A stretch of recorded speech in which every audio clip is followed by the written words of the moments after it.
Hi, my name is Pia Tuominen and I'm so excited to be here with Professor John Reed, and this will be our first in a series of discussions that we decided to create after we recorded the podcast episode in October.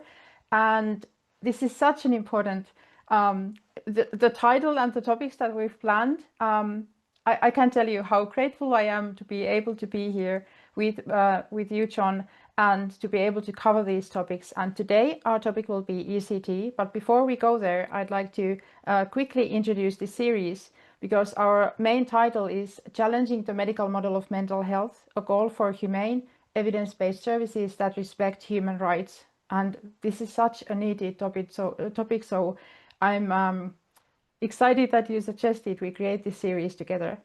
So you're a professor at the University of East London and the chair at the International Institute for Psychiatric Drug Withdrawal. Such a long name for me. But and I'm a former psychiatric patient, a solution-focused brief therapist, and a multi-passionate person. And I especially like to use blogging and illustrations and my podcast to challenge mainstream views of psychiatry. So it's a delight to be here. But our topic for today will be ECT. And I wanted to mention that these topics are challenging to discuss. These are quite heavy topics, like easily, but it's so important to have like-minded people and to be able to discuss these, and from multiple perspectives. For example, the human rights perspective and from many more important perspectives. But to start, you mentioned in our discussion in October that one of the first encounters you had with ECT, when you had that experience, you ended up in a car park feeling sick. Could we perhaps start there? Could you perhaps share a bit more about what was so distressing about that experience? And is that how you got interested in ECT? And or is there any other experiences you had that got you interested in this topic? Okay, and let me just say I'm also, like you, excited about our series, and I felt like we had such a good discussion last time. It would be good to keep that going. You asked the best questions, and you have lots of experience to add, so it does feel like a conversation, which is lovely.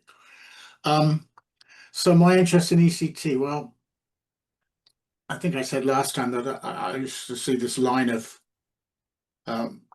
patients on the inpatient ward in New York, where I was working as a nursing attendant, 3 times a week. About 6 or 7 of them lined up outside a room, and they would go into the room and come out 10 minutes later on a trolley unconscious. So I was just curious as to what that was. I didn't know at the time anything about ECT, but eventually I persuaded the doctor in charge to let me come in and watch, which was very nice of him. And it happened to be on the day when there was 6 medical students visiting. And after the woman had been prepared and given the general anesthetic, he asked, would any of them like to press the button? And also, he didn't know, he thought I was a medical student, I think, the person doing it. And all 6 of the medical students stepped forward, very keen to press the button. And I just,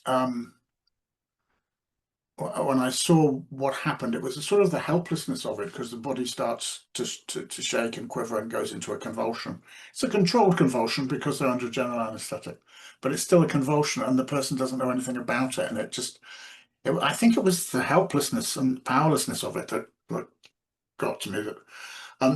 And also I had been sitting with these women afterwards, so I knew what state they were in when they came out of the ECT. They didn't know who they were, where they were, or anything like that. So I just found the whole thing like somehow I had literally a gut reaction, and just ended up in the car park being sick, which is, perhaps an overreaction. Not obviously, the 6 medical students didn't see anything wrong with it and were quite keen to press the button, which also kind of freaked me out a bit. That they should be so keen and not thinking at all, is this right? Or they didn't seem to have any qualm. Anyway, so that was my very first experience. And the next time I encountered it was a few years later, after I trained as a clinical psychologist and in my very first job back in England, somebody died on the ECT table in the hospital I was working in. And when I looked at the notes, I saw that it was written there, heart condition, ECT contraindicated, don't give ECT, because heart condition. And then I raised it at the staff meeting the next day and was told to be quiet. We are not going to talk about that, John. And I insisted, and they said, the psychiatrist said, "Are you accusing us of killing somebody, John?" And I said, "No, well, I don't know, but somebody died as a result of something we did, and we should be talking about it." I was actually physically removed from the room as a clinical psychologist. So they called two of the nursing attendants. It was very strange. And I spent the next up to 2 years trying to get the hospital authority, the National Health Service, the professional psychiatry to take seriously what had happened, and nobody would even reply to me. It was complete silence about this. And also, I took a copy of that note I mentioned about the heart condition, and when I went back the next day, that page had been removed from the medical notes. So I learned something about the power of ECT to cause damage, although overall it's quite a low death rate. Obviously, not many people die from it, though quite a few have heart problems. We can come back to that. So it's quite rare.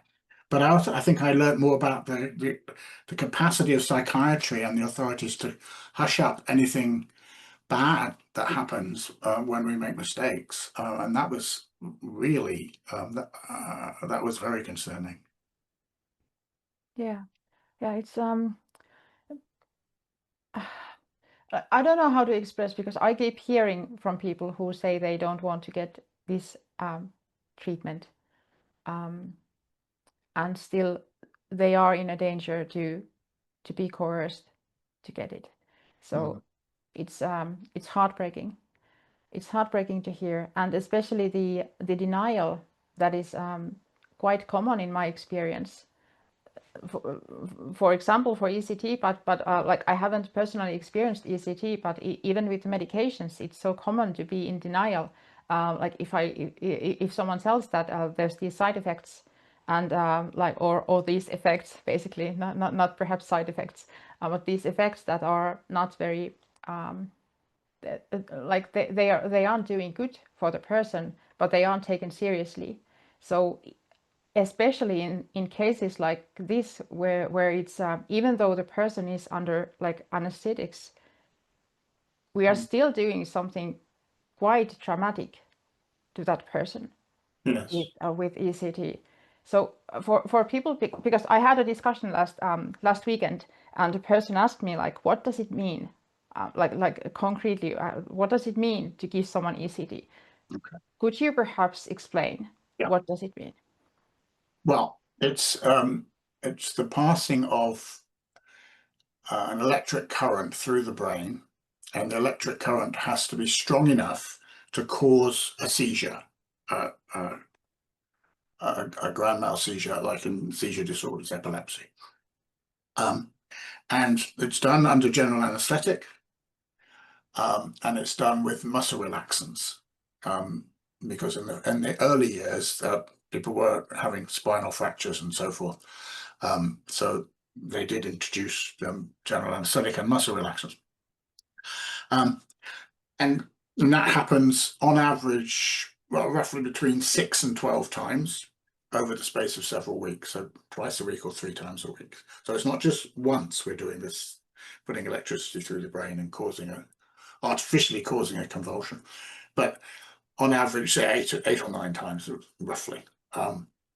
So the next question that comes to me usually is, well, why on earth would people want to cause convulsions? Because we've got one branch of medicine trying to treat seizure disorders, and we seem to have this other branch of medicine causing seizures, which is quite strange. So if I can just briefly touch on the history of that, in the 1930s, there was a theory that if you had schizophrenia, which is what ECT was introduced for, used mostly for depression now, but it was introduced for schizophrenia. if you had schizophrenia, you couldn't have epilepsy. There's mutually exclusive. There's a lot of theories like that around. There was no truth to it, but it was written in medical journals that if you had one, you didn't have the other. So therefore, they thought the cure for schizophrenia would be to cause epilepsy. At the same time, some people were trying to cure epilepsy by injecting the blood of people diagnosed with schizophrenia into people with epilepsy. It was completely bonkers, but it was well-intentioned, like most medical theories are. And then the task became, how do we cause seizures? And they tried many different things, like insulin coma, so pumping up high levels of insulin into people until they went into a coma. Eventually, they found that electricity would do the job, would cause convulsions, and they found that out by accident. Two psychiatrists in Italy happened to see at a slaughterhouse pigs being given electricity to numb them before they were killed, and they saw them go into a sort of convulsion. So they thought they'd try it on a human being, and that's the history of ECT. Looking back, it's obviously a ridiculous theory. And the bizarre thing is that we're still doing it 80 years later. Yeah, and one of the bizarre things is that I've been following the discussion, for example, on X about this topic, and there are quite a few ECT supporters who very they like to get you convinced that it's very helpful and working for their patients, and there's not like many harms. So I'm just wondering, what has been the research during these 80 years? What has been that like? I know a bit about it, but could you please explain it to our listeners? Okay. So there's two, like with any treatment, there's two basic issues. Does it work and is it safe? So let's do the does it work bit first. And I have to say, first of all, the research on ECT overall is very poor. There's been very little of any quality done on it. So when we look at whether it works, you know that the standard way, or the respected best way to establish whether a treatment works is placebo studies. Compare it with the placebo. In the case of electroconvulsive therapy, the placebo is when you give the general anesthetic, but you withhold the electricity. And then you compare the outcomes.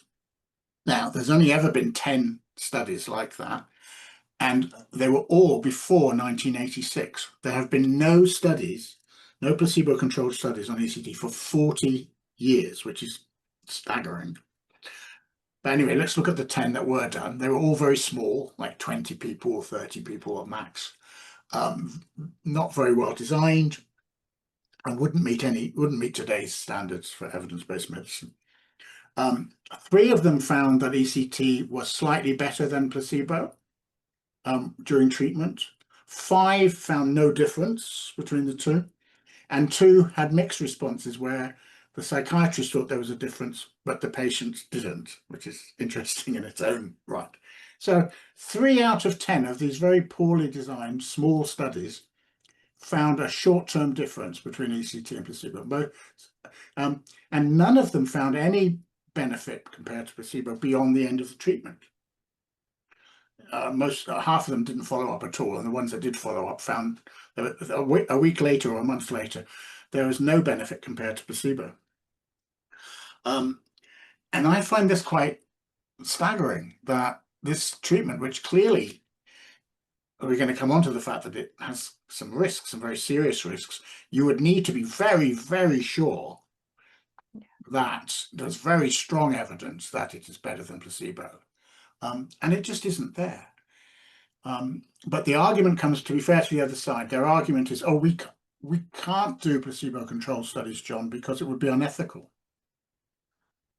It would be unethical to withhold a treatment from severely depressed people that we know works.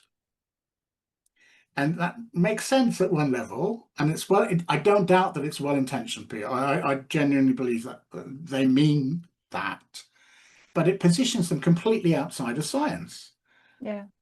Completely outside of evidence-based medicine, because the whole point of a placebo-controlled study does it actually work, or is it just that the doctor thinks it works? And they say, we can't do this study because we know it works. And they don't seem to get that every time they say that, they are literally positioning themselves outside of science. But and this debate has been going on for 2 decades. I've been having this discussion with them. And my colleague in Sheffield, Richard BENTALL, who's one of our top scientists, clinical psychologists, has done lots of trials of placebo trials, keeps asking them, let's do a study, let's do a placebo study together. Let's find out. And they just refuse to do it. So the bottom line is, I'm not saying it doesn't work. I'm saying we don't have any evidence that it does work. Yeah, because the research really is so poor.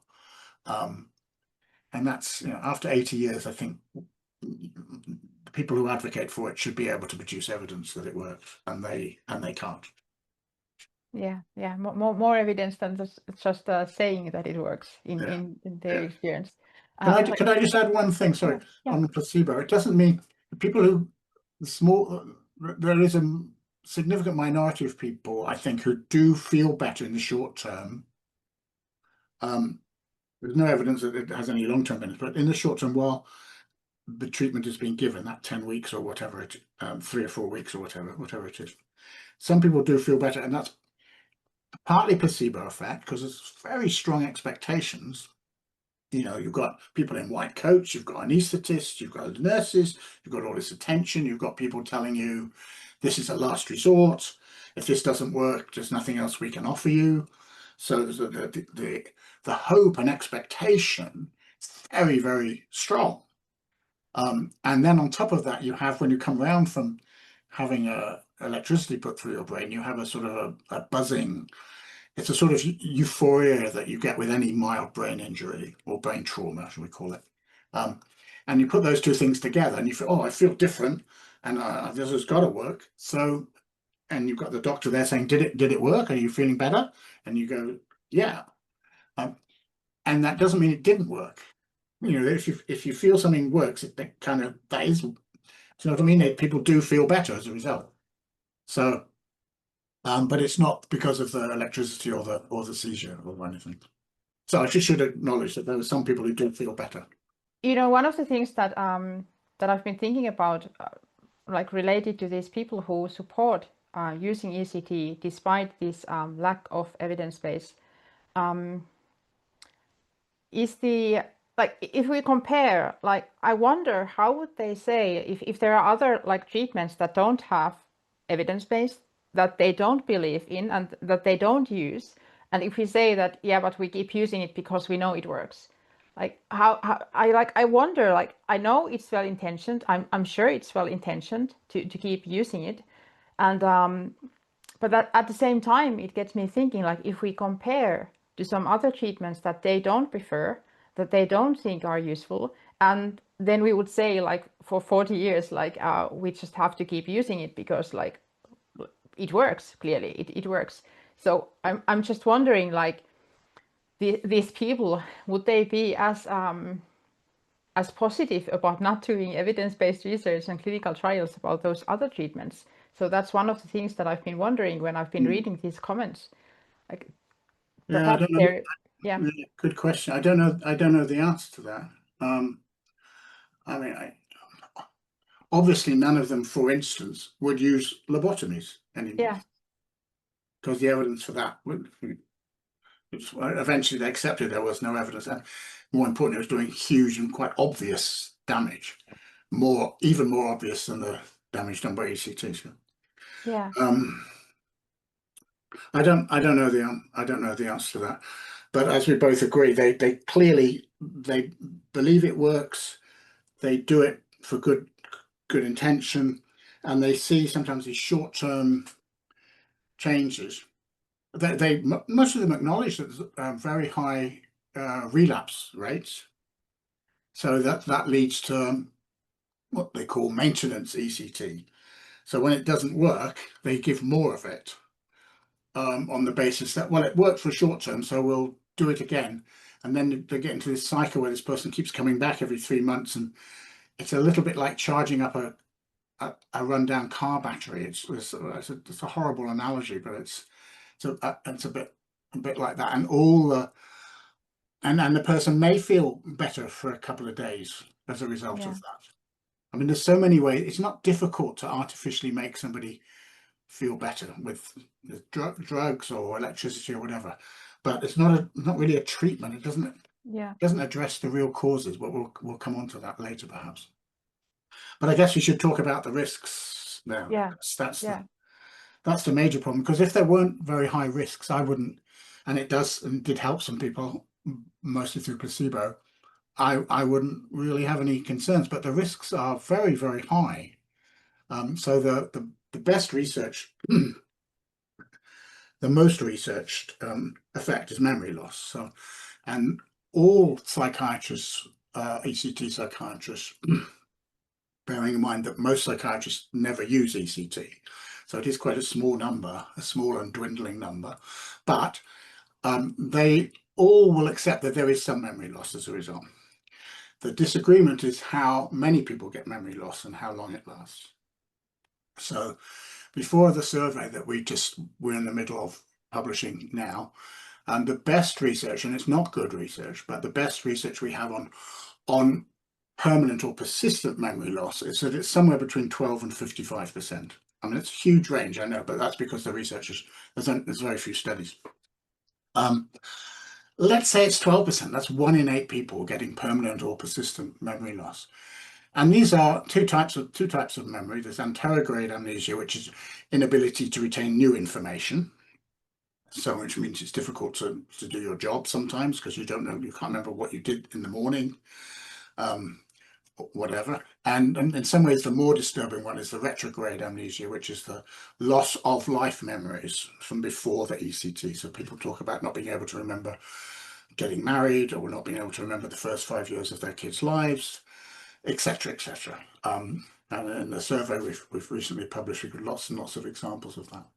We measured. Perhaps it is the right time to just introduce the survey then, because we've run because we've been waiting so long for these randomized controlled trials, which don't ever seem to come. We thought, while we're waiting for them to do that, we will at least give voice to as many people as we can. So we've done an international online survey, and we got over 1,100 people, mostly recipients, but some family members as well. And one of the things we asked, of course, was about obviously the positive effects and the negative effects as well. And on the memory loss, we found that most people reported memory loss. And of the ones that reported memory loss, more than half said it lasted at least 3 years. And by the time it's lasted 3 years, it's permanent. It's not. Some memory losses come back in the first few weeks after ECT, and that's what patients are told. Or you may get some memory loss, but it'll come back. And that's true for a small percentage. But for the vast majority of people who do get memory loss, it doesn't come back. And that's really quite worrying, because well, for obvious reasons. I mean, it can be quite depressing, which is ironic given that the treatment is supposed to alleviate depression. So yeah, I mean, I think the research is quite clear that now that it's memory loss is common, and it lasts for many people many years, and for many people it's severe. But there's a whole range. Some people will have minimal memory loss for a few weeks and it'll come back, but that's a minority. But that's what patients are told. You might get some memory loss, but it'll be minimal and it'll come back. So that is the major adverse effect. I can talk about others if you want, but I don't know, you may want to respond to that. Just to stay here for a while and, sure. and to bring back the points that we've talked about so far. So not a good evidence base, short-term benefits for some at least. Like the duration of the positive effects, if people experience them, is quite limited. In some cases, it seems like in some of these not very good studies, it seems to be a bit better than placebo for the short term at least. There isn't a long-term like a follow-up. We're causing a convulsion in the brain multiple times. Yeah. And I don't know if I have to say this like out loud, or if people like truly get this. This is one of the main issues we have within psychiatry. Like when we look at these issues more closely, it doesn't make sense. I don't think it makes sense for most of lay people if we describe it like this. But still, we keep using these, and I don't know how to express the frustration I feel at the moment. I understand. Yeah, if we try and see it from their point of view for a minute, I get that. I believe me, I get the frustration. I understand. But the people who use ECT very often think that everything else has been tried. There's no other solution, and this person is severely depressed and may kill themselves. So from their perspective, well, we've got this one last thing we can try. And we've seen it work on some people. And partly because they don't know what else to do. I have to say that establishing a therapeutic relationship with an extremely depressed, suicidal person is difficult. It takes time, which most psychiatrists don't have. They might have 15 minutes to see somebody. They don't have time. I have to say some of them don't have the skills to do that. It's not part of psychiatric training. How do you establish a relationship with extremely distressed people? And they're under pressure to do something, because they're the one that gets the blame. If the person were to kill themselves, who would get the blame? It's not the psychologist or the nurse, or it's the psychiatrist. So I'm trying to see it from their point of view, and a lot of them do believe that it saves lives, that it prevents suicide. Unfortunately, again, the evidence base for that is just not there.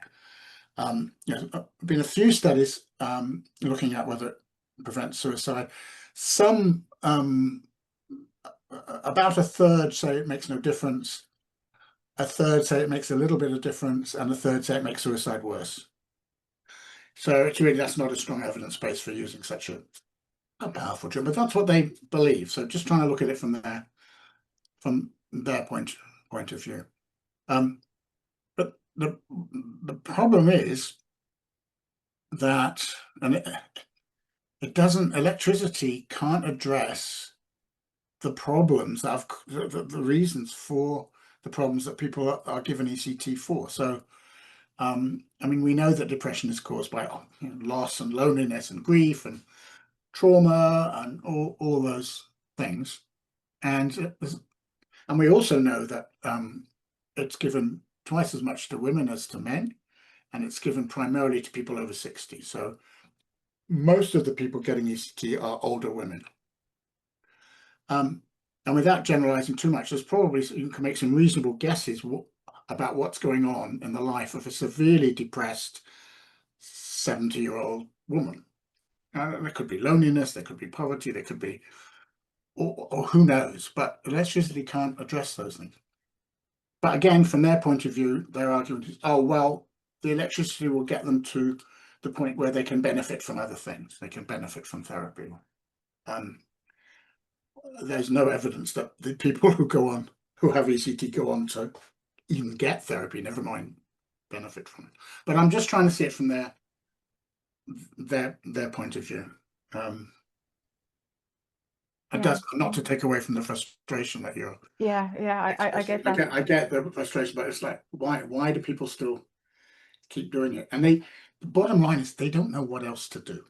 Yeah, but that's one of the issues, I think, because I'm sure that there are many patients who would like to tell, like, what do they need, or what would help them. There are many other professionals in the mental health field that would be able to, like, okay, let's figure something together. But there's this like this hierarchy of expertise, and if you're a psychiatrist, it seems to me that you have an enormous power, and if what you do like doesn't help or helps in the way you see it, like you aren't going to give these like opportunities for other people to like come up with something else. It's like, for example, for me, let's say, like from my own experience, when the drug treatments had continued for a while, like I was just told that like there's nothing else we can do, and I was even told my situation is so bad that they can't even recommend therapy to me because therapy couldn't help with my problems because they were so severe. And like nowadays, looking back, I wonder how many of people like me in similar situations are there, like in these statistics that we see, like how many people are getting like these psychiatric medications. How many people are there who are being treated and then said that like, well, your situation is hopeless, like your illness is so bad that we can only like maintain some level of function. And even for me, I mentioned in our previous discussion that after I withdrew from the meds, these cognitive issues and challenges that I had, they disappeared. And that was one of the reasons that the psychiatrist didn't recommend withdrawing for me, because he said like, you have had these issues for so long. So it took quite an amount of stubbornness from me to keep on going like against his recommendations. But I just wonder like how many of people like me there are. Well, we know that people are much more likely to be given biological treatments, whether that's medication or ECT, than they are offered someone to talk to, Yeah, some sort of therapy or other sort of interventions. You know, not everybody needs therapy. Some people just need, you know, to find some friends or yeah, get engaged in the social life of their communities, which is one of the positive things that's going on at the minute is the social prescribing movement, where in doctors' offices in Britain, quite a few of them now have a social prescribing person you can, for someone who is depressed and lonely, to help them find what's going on in their community that they can join in with, or even exercise. So there is beginnings of alternatives happening, but we just have this dominance of this biological approach to human distress that seems to steer everything towards medical solutions and away from psychological and social solutions. yeah, I mean, in our survey, for instance, we actually asked people, people who'd had ECT, what they thought had caused the problems for which they were given ECT, and most of them said life events. They talked about loss and loneliness and abuse and violence and all the things that we know, you don't need research, that cause us to be upset and depressed. And then we asked them, did mental health services ever ask you about any of that? And only about a third were ever asked about those things in a service that is supposed to help you figure out what's going on in your life and what you need to change. They didn't even ask about it. And about a fifth said that those issues were ever addressed in any way. So this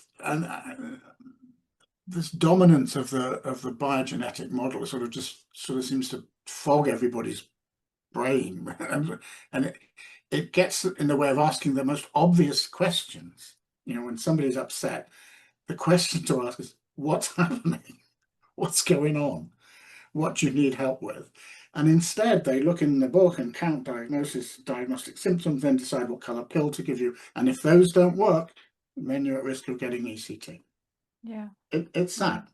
I think it is changing slowly, very slowly. yeah. But it's still human lives, like one of a kind life and one of a kind person, and we're messing with their life basically within this like this current model. Yeah. You mentioned coercion and the human rights like perspective on these issues. Yeah. What do you think about the coercion and the human rights? Well, first of all, I mean, just look at the figures. There's a lot of variation around the world, but roughly on average, about 30 to 40% of people with some variation, quite a lot of variation, are given ECT against their will. And what happens is they'll try and give it on a voluntary basis, but if the person says, no, I don't want it, then they'll try and prove that you don't have the capacity to consent, which is kind of interesting, because if you said yes, then you did have the capacity to consent. But if you say no, then suddenly you don't have the capacity to know what's best for you. You're too ill, you're too sick. And then the mental health legislation comes in, which is different in every country. But most countries have legislation whereby you can forcibly give ECT. Or the other thing that can be given forcibly is antipsychotic medication. I mean, it's any medication really, but that's the one that is given compulsorily. But we'll stay with ECT. So you've got 30 to 40% of people being given this treatment against their will. Again, well-intentioned. Again, with a genuine belief this person is too crazy or too sick to know what's best for them. I know what's best for them. And if you're lucky, you might get it. We might have a law that says that the person has to have a second opinion. But the second opinion always agrees, 95% of the time agrees. Or you might have a tribunal that you can go to, like in Australia, where I was for a while. There you could appeal to a tribunal, and 95% of the time the tribunal sided with the psychiatrist and not with the patient. Anyway, so we've got these 30 to 40% of people given a treatment against their will, which we know can cause memory loss and other adverse effects. And the point is, there's no other branch of medicine where you can do this, even with treatments that we know work. So if I've got cancer and I'm offered whatever sort of therapy and I don't want it, no one can force me to have it, even though I'm being really stupid. Or because even though we know it has increased my chances of surviving, they can't make me have it. But this group of people, it is a human rights issue. This group of people has virtually no human rights once that decision has been made by a psychiatrist that you don't know what's best for you. And the World Health Organization and the United Nations have recently very clearly condemned the use of coercion, very forcibly, and said this has got to stop in recent documents that they've put out. I don't know what else to say about that. I again, other than to repeat that it's undoubtedly well-intentioned, but it's clearly unethical and clearly a human rights abuse. Yeah. Yeah, about the ethical, the word ethical reminded me of, I know a person who occasionally works as part of an ECT team. So like this person is one of the team members. And I remember talking with her, and she mentioned that like she wonders sometimes about the ethical aspects of bringing someone to this treatment restrained. Like they can't say like, no, I don't want this, I don't want to continue. They aren't allowed to say no. And there's this another person who occasionally calls me. She's a psychiatric patient, and one of her main concerns is that like she hasn't been in a hospital for a while, and she's thinking about, like, with the help of her psychiatrist to lower the dose of the antipsychotics and to withdraw like at least a tiny amount, like dropping it for a while and to see what happens. But one of her main concerns is that if she ends up back in the hospital, I don't want ECT again. I don't want to get that treatment again. And this is a person who occasionally calls me worried about, like, what if that happens? So it's not. So I think that's one of the reasons I feel so clearly the frustration, because I hear from these people. I hear from a team member who says that she's thinking like, I'm not sure about this how ethical this practice is, and but has to continue occasionally in that team yes, as part of her job. And then these patient experiences that I hear, not only about ECT but about other things also. But this is one of the persons who calls me occasionally to talk about the worries about what if I have to go back to hospital and they forcibly give it to me again. And And how can we, or how can they, or perhaps I could ask like that, how can they support the use of coercive measures when everyone whom I've talked with about like being coerced, they haven't been helpful. They haven't been helpful, like treatments, as we talk about, like treatments. We're giving treatments to these persons, and if they don't understand their best interest, we have to do it forcibly. So I'm just wondering, like, how on earth can we be here? Oh my goodness, yeah. Well, I mean, like with everything else, there's research around whether coercion works or not, which is a separate issue from whether it's ethical or not. Let's put the ethics on one side at the minute. The coercion doesn't seem to help people. So in a general sense, you know, like let's take community treatment orders, whereby you can come out of hospital, but you're on a community treatment order that you say you must take your medication, otherwise you would taken straight back into hospital. There's been 3 placebo-controlled trials of that, and it doesn't work. It does not increase outcomes, whether you measure outcomes in terms of reducing hospitalization or quality of life or anything. It doesn't work. It doesn't seem to affect anything. They keep doing it anyway. Just last week, there was a big meta-analysis published on the effects of involuntary hospitalization on suicide, and the huge rate of suicide in the few weeks after somebody comes out of hospital.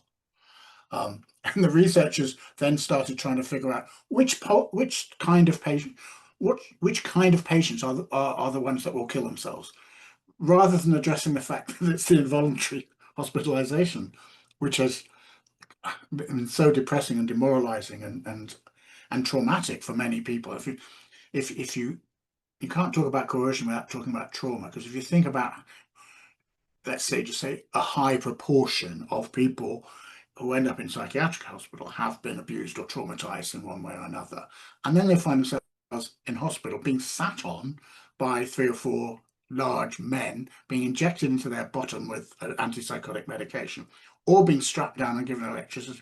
That is re-traumatizing, and surprise, surprise, people don't feel better at the end. So I could go on, but I mean, apart from the ethical issues, it doesn't help. I think it helps the psychiatrist's anxiety, the psychiatrist's level of worry that, you know, I'm doing something, I'm not releasing this person, I'm keeping them in longer, even if it's against their will. And if they get upset, that's probably part of their illness. So yeah, bottom line, it's unethical, and it doesn't help. But what should we do about somebody who, you know, an extreme case, and they use these cases far too often to justify the coercion, but sometimes there are people who are very, very upset, very confused, and are threatening to kill themselves or somebody else. What do we do about that? That's a whole nother question we can come on to. Maybe we should have a session on alternatives, Yeah. which is obviously important.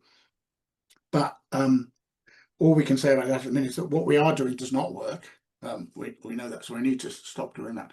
But obviously, if you're the psychiatrist in charge of somebody who's acutely psychotic, for want of a better term, and is threatening to kill themselves, you can't just say, "Oh, off you go." Then there has to be some way of helping that person. I believe that if we did have non-coercive real alternatives, crisis houses and so forth, which we could talk about another day, then we wouldn't need to use coercion.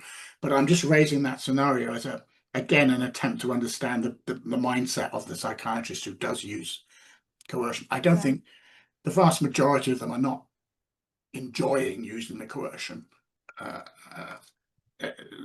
Anyway, yeah. Yeah. Before our time will run up today, I'd like to ask a bit more about, like, I have 2 questions basically I'd like to cover. One, you mentioned that there are other adverse effects in addition to the memory loss. So I'd like to talk a bit about that, and then as the to already tell the last thing I'd like to talk about is, like, what could we do as as anyone, if there is anything that you'd like to tell us like what could we perhaps do to change this. So those are the questions I'd like to ask. Okay, as always, very good questions. So the other adverse effects, there's the biological one, there's the social one. So biologically, a very under-discussed effect are the effects on the cardiovascular system.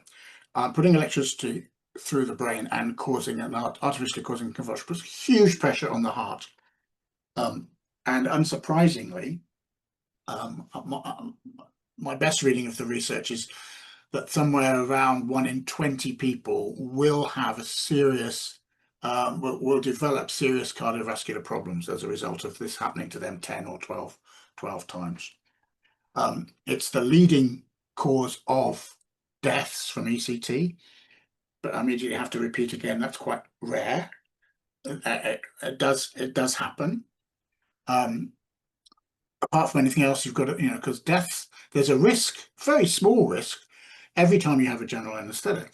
And you were told about that when you have a general. And we're doing this 10 times. 10 times.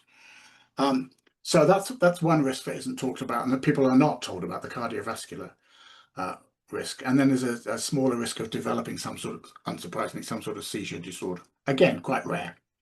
More common and never spoken about are the other adverse effects that we looked at in our survey in the social domain. So the effect on relationships, the effects on relationship with family members and friends. For instance, more than half of people talked about how their social lives are seriously affected. I get partly because of the memory loss, not people coming up to them acting like they're their best friend and they don't know who they are.